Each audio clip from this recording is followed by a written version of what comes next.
MLA కోట MLC స్థానాలు ఏకగ్రీవమయ్యాయి.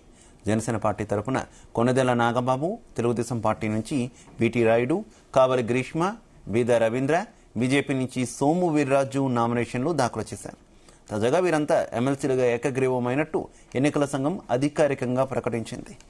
ధృవీకరణ పత్రాలు అందుకున్నారు. ఈ దఫాలో 5 ఎమ్మెల్సీ స్థానాలు ఖాళీగా పొత్తు ధర్మంలో భాగంగా తెలుగుదేశం 3 స్థానాలతో సరిపెట్టుకుంది. మిత్రపక్షాలైన జనసేన, బీజేపీలకు చెరో స్థానాన్ని కేటాయించింది. జనసేన తరపున ఉప ముఖ్యమంత్రి పవన్ కళ్యాణ్ సోదరుడు కొనెదెల నాగబాబును ఆ పార్టీ తరపున ఎమ్మెల్సీగా అవకాశం కల్పించారు. మరోవైపు ఇప్పటికే నాగబాబుకు కేబినెట్లో చోటు కల్పిస్తామని ముఖ్యమంత్రి చంద్రబాబు ప్రకటించారు.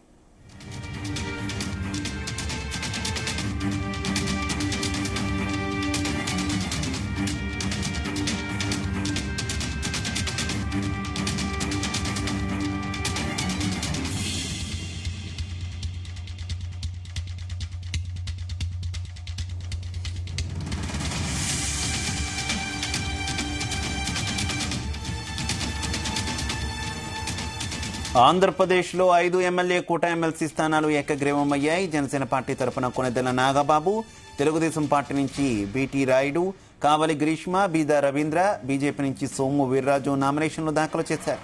తాజాగా వీరంతా ఎమ్మెల్సీలుగా ఏకగ్రీవమైనట్టు ఎన్నికల సంఘం అధికారికంగా ప్రకటించింది. రిటర్నింగ్ అధికారి నుంచి వీరంతా ధృవీకరణ పత్రాలు అందుకున్నారు. ఈ దఫాలో 5 ఎమ్మెల్సీ స్థానాలు ఖాళీగా పొత్తు ధర్మంలో భాగంగా తెలుగుదేశం 3 స్థానాలతో సరిపెట్టుకుంది. మిత్రపక్షాలైన జనసేన, బీజేపీలకు చెరో స్థానాన్ని కేటాయించింది. ఇక జనసేన తరపున ఉప ముఖ్యమంత్రి పవన్ కళ్యాణ్ సోదరుడు కొనెదెల నాగబాబును ఆ పార్టీ తరపున ఎమ్మెల్సీగా అవకాశం కల్పించారు. మరోవైపు ఇప్పటికే నాగబాబుకు కేబినెట్లో చోటు కల్పిస్తామని ముఖ్యమంత్రి చంద్రబాబు ప్రకటించారు. ఇదే విషయానికి సంబంధించి మరింత సమాచారం మా కరెస్పాండెంట్ రామచంద్ర అందిస్తారు. రామచంద్ర. Thank you Siva. ఆంధ్రప్రదేశ్ లో ఎమ్మెల్యే కోటాలో 5 ఎమ్మెల్సీ స్థానాలకు జరిగినటువంటి ఎన్నిక ఏకగ్రీవమైందని చెప్పి ఎన్నికల అధికారులు ప్రకటించారు. 5 స్థానాలకు మొత్తం 5 నామినేషన్లు మాత్రమే దాఖలయ్యాయని, నామినేషన్ల ఉపసంహరణ గడువు గురువారం సాయంత్రంతో ముగిసిందని చెప్పి కూడా ఈ సందర్భంగా ఎన్నికల అధికారులు అయితే చెప్పడం జరిగింది. దీంతో బరిలో ఉన్నటువంటి కొనెదెల నాగేంద్ర బాబు జనసేన నుంచి, అలాగే బీదా రవిచంద్ర టీడీపీ, అలాగే తిరుమల నాయుడు టీడీపీ, కావలి గ్రీష్మ టీడీపీ నుంచి 3, అలాగే సోము వీర్రాజు బీజేపీ నుంచి మొత్తం 5 మంది కూడా ఏకగ్రీవంగా ఎన్నికైనట్టు రిటర్నింగ్ అధికారి ఆర్ వనితారాణి ప్రకటించారు. అయితే ఎన్నికైన అభ్యర్థులకు ధృవీకరణ పత్రాలు కూడా అందజేయడం జరిగింది. అయితే మొత్తానికి ఆంధ్రప్రదేశ్ లో ఏదైతే ఖాళీ అయినటువంటి 5 ఎమ్మెల్యే కోటాలో ఉన్నటువంటి 5 ఎమ్మెల్సీ ఎన్నిక ఏకగ్రీవం కావడంతో అధికార పార్టీ నేతలైతే ఊపిరి పీల్చుకున్నట్లుగా తెలుస్తుంది. అయితే వైసీపీకి బలం లేని కారణంగా ఇటు ఎవరు కూడా నామినేషన్ దాఖలు చేయలేదు. దీంతో వీరు 5 మంది కూడా ఏకగ్రీవంగా ఎమ్మెల్సీలుగా ఎన్నికవడం కూడా జరిగింది. అయితే నాగబాబుకు ఇప్పటికే కేబినెట్ లో స్థానం కల్పిస్తామని చెప్పి గతంలో చంద్రబాబు నాయుడు, అలాగే పవన్ కళ్యాణ్ చెప్పిన నేపథ్యంలో ఇక నాగేంద్ర బాబు మంత్రి కావడం లాంఛనమని చెప్పి మనం అనుకోవచ్చు. మొదటగా ఈ ఎమ్మెల్సీలుగా ఎన్నికైనటువంటి 5 మంది కూడా ఎమ్మెల్సీలుగా ప్రమాణ స్వీకారం చేస్తారు. ఆ తర్వాత కేబినెట్ లో ఎప్పుడు నాగబాబు ఎప్పుడు కేబినెట్ మంత్రిగా ప్రమాణ స్వీకారం చేస్తారన్నది కూడా తర్వాత అధికార వర్గాలు తెలియాల్సినటువంటి అవసరం ఉంది. మరి ఆయన గవర్నర్ రాజ్భవన్ కి వెళ్లి మంత్రిగా ప్రమాణ స్వీకారం చేస్తారా, లేదంటే ఒక పెద్ద సభ లాంటిది ఏమైనా పెట్టి ప్రమాణ స్వీకారోత్సవ కార్యక్రమం నిర్వహిస్తారన్నది కూడా తెలియాల్సింది.